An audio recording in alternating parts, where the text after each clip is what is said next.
मेरा नाम ऋतु मुंजाल है। आप सबको मैं अपने बारे में सबसे पहले बता दूं, क्योंकि इस जो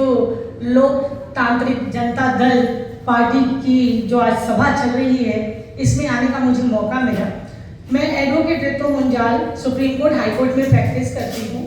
और हायर जुडिशरी की प्रिपरेशन में लगी हुई हूँ। डिस्ट्रिक्ट जज की तैयारी कर रही हूँ और आपके दिल्ली में ही रहती हूँ, दिल्ली में ही कार्य करती हूँ और जितने भी संस्थाएं हैं, जो भी समाज सेवा के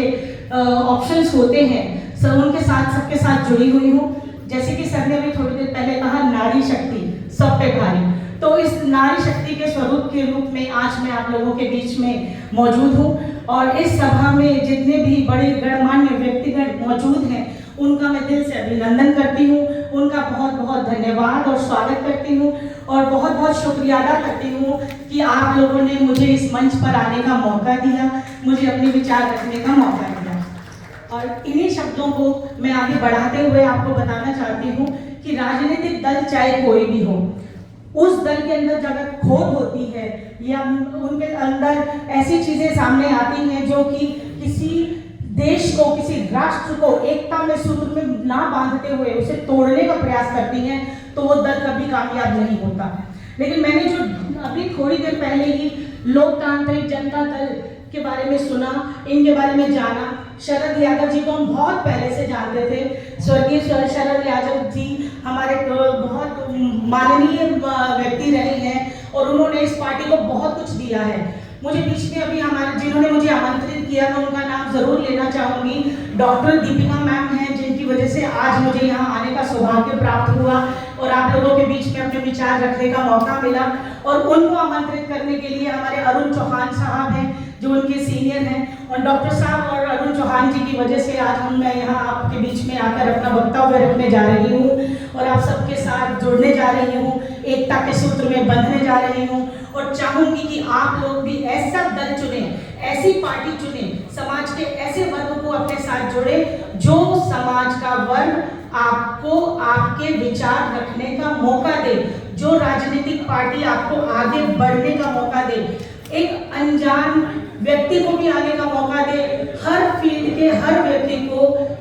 एक दूसरे के साथ जुड़कर सहारा बनना चाहिए और एक दूसरे का साथ देते हुए आगे बढ़ना चाहिए। एक अधिवक्ता होने के नाते एक caring and social welfare society में चलाती हूँ, जिसमें मैं बुजुर्गों की सेवा करती हूँ। समाज के जो ऐसे व्यक्ति, ऐसे तबका है जिनके साथ अन्याय हुआ है या अत्याचार हुआ है, क्योंकि आप जानते ही हैं, वकील होने के नाते हमारा यही फर्ज बनता है कि हम लोगों के दुख सुख में काम आए, उनकी मदद करें, अपने नॉमिनल चार्जेस के साथ उनके लिए उनकी सेवा करें। तो जो